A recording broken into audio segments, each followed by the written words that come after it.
Hi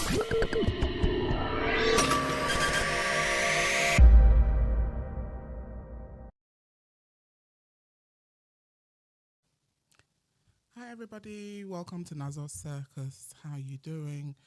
I hope everyone's doing okay and that people are staying safe and healthy. So this wasn't even the episode I was going to publish this week, but a series of events have just made me think, you know what, this is the time to publish this. So my musings go from topic to topic, but today's topic is death. And the reason why I decided to just record this today is because someone that I know, he wasn't a friend, I wouldn't call him like a close friend, but he was someone that I interacted with a lot on social media, passed away some days ago. And then in the last year, 3 close people have also passed away. All men, all the same age group or age range. All Igbo, all people that, you know, I knew from childhood. Some of them knew me, knew when I was born, because some of them are older than I am. And it just got me thinking about this thing called death. I know that so many people find the topic of death morbid. I'm just not one of those people. I just feel like we don't know anything else, but death is one thing that we are guaranteed. We don't know if we're going to be rich, if we're going to be married, if we're going to have kids, all of that stuff. We don't know about our health, but death is what we are promised. And even growing up, it was like usually the norm that our parents would go first, but we've seen that that's not even happening anymore. Our parents are strong, bless them, thank God for them. They're waxing strong, and we are just passing away, you know. And it's very scary, but it's also something that we all need to just get used to. And in my typical fashion, I have no starting or conclusion. I'm just talking to myself. And what I was just thinking was, why is it that, you know, when we lose people, at that point that we lose them, we obviously we're sad, we're very sad, we miss our loved ones. And at that point, we kind of stop and take stock of our lives. But I think that it doesn't take very long for us to just forget and go back to business as usual. And for me, I try to do the opposite. I'm not saying I'm perfect, but I try to do the opposite. When people die, I just think, this person is gone, just like that. And I try and kind of, if they were close to me, I just try and reevaluate the relationship I had with them. Was I a good friend? Was I a good relative? And if I wasn't, I try to just say, going forward, you know, let me be that person. I have relatives that used to call me. There's a particular uncle, bless him, he used to call me from Nigeria every Saturday morning. He would call me, and these calls would come early in the morning, and they would come on my landline. It used to just make me so angry. I'm like, why would this uncle keep calling me every Saturday morning, the same time? When I answer, he knows that he's woken me from sleep, and he'll apologize and say, oh, he'll say in Igbo, I don't know what time it is over there, but his calls were always just to check on me. Just to check on me, to just say, how are you? He never asked me for anything, unlike many relatives that some of us have. He never asked me for anything. He would just call, he would check on me, he would pray for me. In his very loud, he was a trader, bless him. As I think about him now, I'm just laughing. He was a trader, very loud and brash, and he would just pray for me, obviously speaking Igbo, not even a word of English, which I loved. And then by the time the call finishes, he's like, okay, all right, bye-bye. Then he would call, I think, another sibling or somebody else. And I'll be honest, by the end of the calls, I'll be like, okay, now you've woken me up. It's Saturday morning, now you've woken me up. And I'll be like vexed. I'll be like, oh, this man, why? Every time, the same thing. But do you know that now that that man has passed away, he passed away, I think a couple of years ago, I would give anything. Like, I would give anything to have those morning calls, because he would always check on me and pray for me. and not ask me for anything. I had another friend who passed away last year, um, and he lived in Abuja, and he was the only person, I would say only, he was the only person, didn't live here. We had no, no business contacting each other really. We weren't friends. He wasn't my age mate. We weren't doing business together, nothing. But he would call me. This was a routine. It was a routine. From time to time, he would call me, say, Chi Chi, he will say his name. I'm just calling to find out how you and our daughter, how you're doing. He'll call my daughter's name, like, how you're doing. I'll say, no, we're fine. Thank you so much for checking up on us. He'll say, okay. And that would be it. The call would end until the next time he called. And I even found that I became spoiled because when he passed away, I just thought, I can't remember ever even calling him to check on him. I never checked on him. I just got used to him calling me and checking on me. And when he passed away, that was what I was selfishly thinking, who's going to call me and check? He's not going to call me again to check on me. But I never even checked on him. Just like that, my uncle, I never checked on him.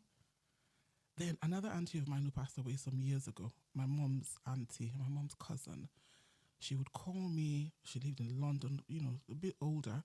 She would call me, first of all, harass me, check me for not staying in touch with her.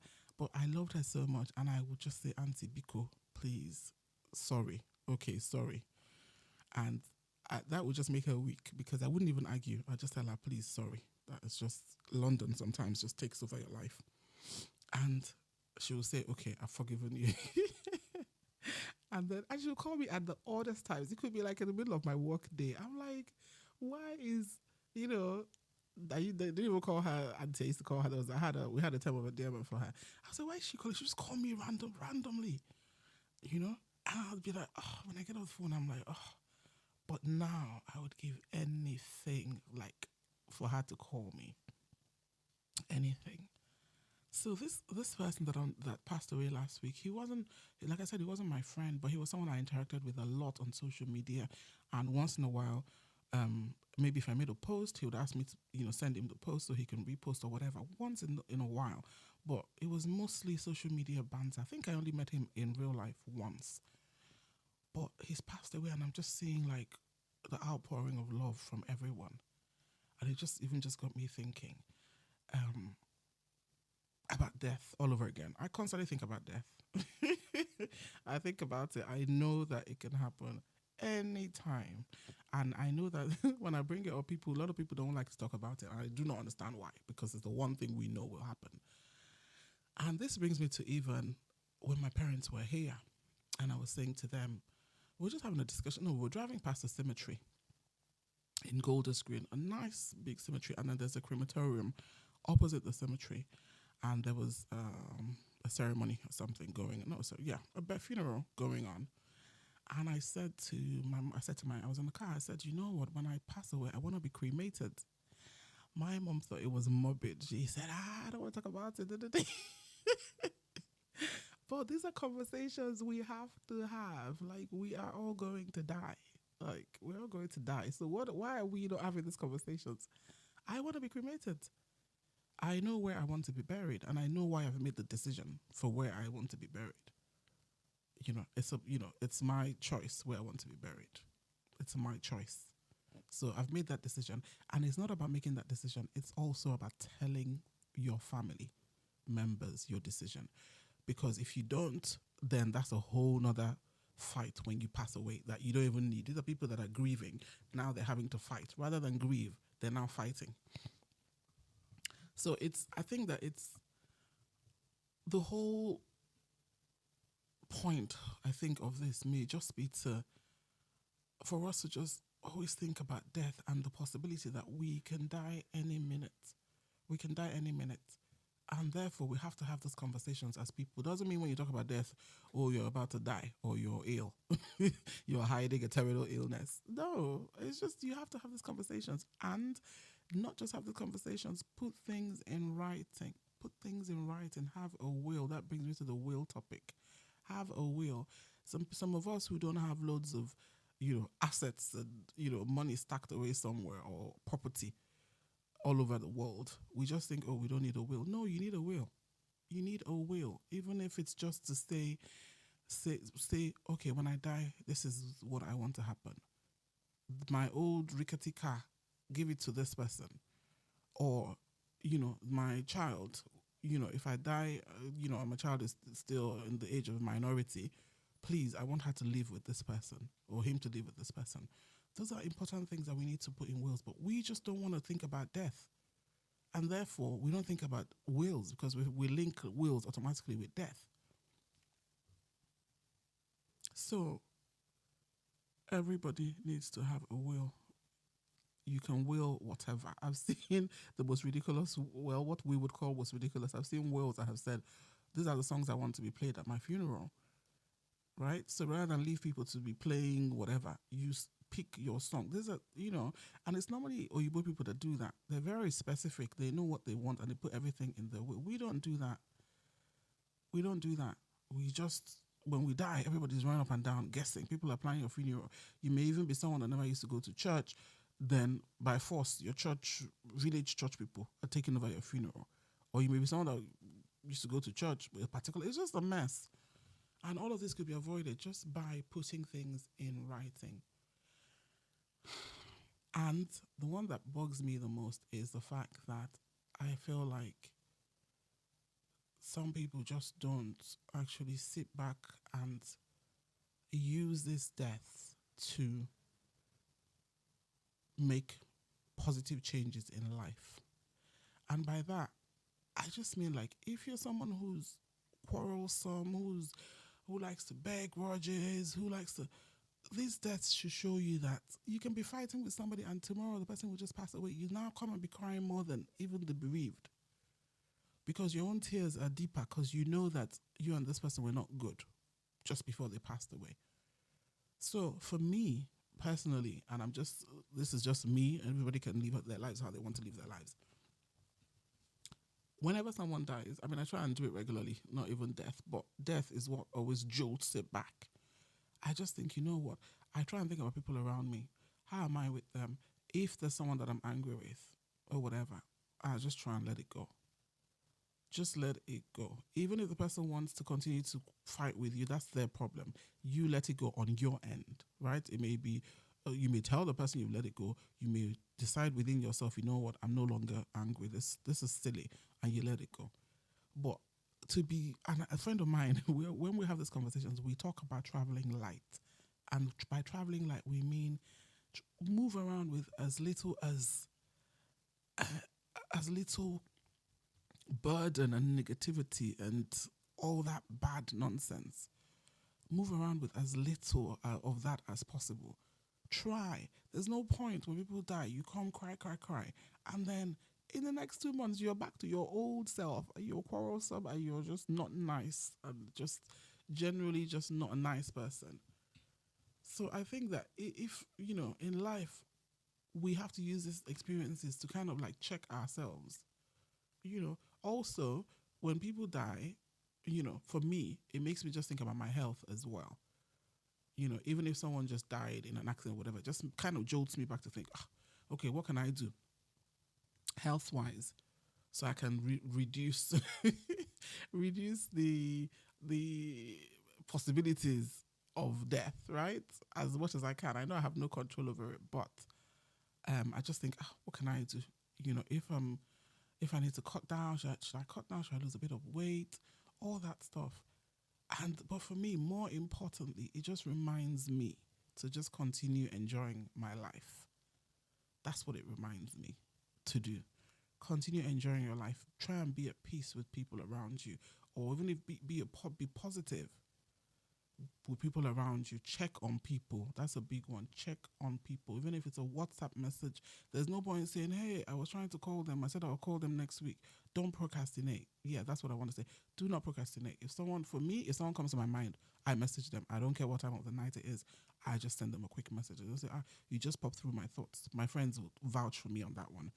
I check in, and sometimes I don't do a good job with everybody, but I know that if you come to my mind, I would always check in. And even if you don't come to my mind, once in a while, I'll be like, let me look. Oh, this person, let me check in. Because I don't want to be crying when the person dies, thinking, I plan to, I was going to check in on them next week. No, why didn't you check in when you thought about them? You should have checked in. We should have checked in. So death is just a reminder that we have no control over anything. We have no control over anything whatsoever. And therefore, we must do all that we can with each passing day to just live better, be nicer, be kinder, fight less, let go of silly things, even big things, let go of them as much as possible, or find ways of handling them so that they don't consume you. Write a will. It's important. Write a will, and in your will, be very specific up to the last detail, because this is what will save your loved ones from fighting over, arrangements when you pass away. Those loved ones that you don't want to fight. If you don't want them to fight, write a will and be very specific about everything. Oh. Anyway, as I said when I started this, these conversations I have with myself, they have no beginning and they have no end, and therefore, I think I have said what I need to say for now. But yeah, so this episode is just a memory of all the people that all our friends, people that we know, loved ones, family members who have passed away. Yeah, I think I need to dedicate this one to all of them. And for those of us that are still here, our loved ones have passed away. They're now relaxing. They're now at peace. For those of us that are still here, the struggle continues. So, yeah, let's do better and just try and be better, happier, more positive people. Yes, I think I'm going to wrap up for now. So, yeah. Until next time, you guys take care of each other. Stay safe.